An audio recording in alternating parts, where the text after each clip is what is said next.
বোকাময় আহাৰৰ পথাৰত সৃষ্টিৰ আখৰা হালোৱা ৰোৱনীৰ পৰশত জীপাল নৈপৰীয়া পথাৰ 100 বছৰীয়া পৰম্পৰা ধৰি ৰখাৰ চেষ্টা তামোলপুৰবাসীৰ এতিয়া সেউজীয়া সোণোৱালী সপোন ৰচা আহাৰ মাহৰ বতৰ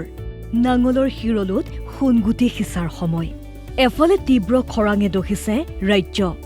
আনফালে আহাৰৰ পথাৰত বাঢ়িছে চহা কৃষকৰ ব্যস্ততা আহাৰৰ পথাৰত এতিয়া সৃষ্টিৰ বীজ ৰোপণৰ সময় এয়া তামোলপুৰৰ গোৱালবিলৰ দৃশ্য বোকাময় পথাৰত শ শ ৰোৱনী হালোৱা ব্যস্ত সমূহীয়া ভূঁই ৰোৱাৰ দৃশ্য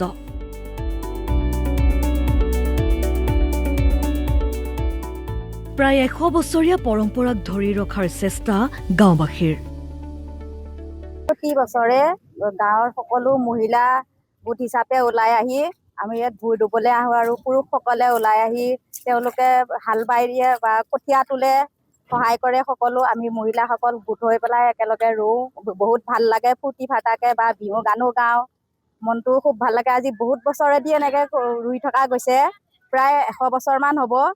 এনেকুৱা কৰি থকাই গৈছে আমাৰ বহুত ভাল লাগে আৰু এনেকুৱা পৰম্পৰা আমি কিছুমানে বিহু গাত গৈছে গীত গাইছে বা ফূৰ্তি ফাৰ্তা কৰিছে বহুত চবৰে ভাল লাগিছে আনন্দ লাগিছে এটা সকলোৱে ইয়াতে একগোট হৈ পেলাই ৰুইছে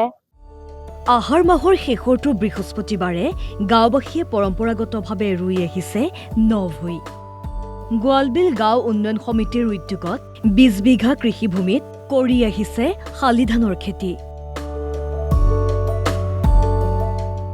পৰম্পৰা ধৰি ৰাখি গাঁওবাসীয়ে নাচি বাগি ৰোপণ কৰে নভূঁই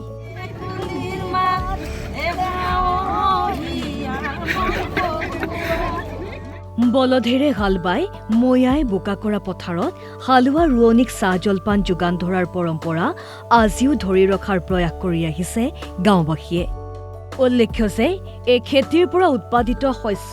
বিক্ৰীৰ ধনেৰে মন্দিৰ নিৰ্মাণৰ লগতে আৰ্তজনক সাহায্য হিচাপে আগবঢ়াই আহিছে গাঁওবাসীয়ে অসমবাসীলৈ আমি গোৱালবিল সমাজে তামোলপুৰ জিলাৰ অন্তৰ্গত আমাৰ গোৱালবিল সমাজে প্ৰতি বছৰে প্ৰায় 100 বছৰৰ ওপৰত আমি লগ লাগি সমাজে একেলগে আমি প্ৰায় 20 বিঘাৰ ওপৰত আমি খেতি কৰি আছোঁ আৰু আমাৰ সকলো ৰাইজেই ৰোৱনী হওক প্ৰায় ৰোৱনী আমাৰ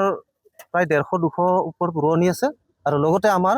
যিখিনি কৃষক বন্ধু আছে তেখেতসকলে কঠীয়াবোৰ খৰাই দিয়ে বা তোলে হালটো আজিকালি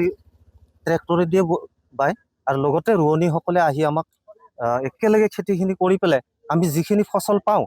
উৎপাদিত ফচল পাওঁ আমি একেলগে বেচি পেলাই আমি আমাৰ গাঁও উন্নয়ন মন্দিৰৰ কামত খটুৱাওঁ আৰু লগতে যিখিনি আমাৰ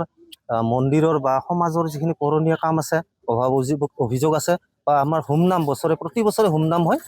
আমি পাতি আহিছোঁ ধমধমাৰ পৰা ৰবীন শৰণীয়া অসম লাইভ 24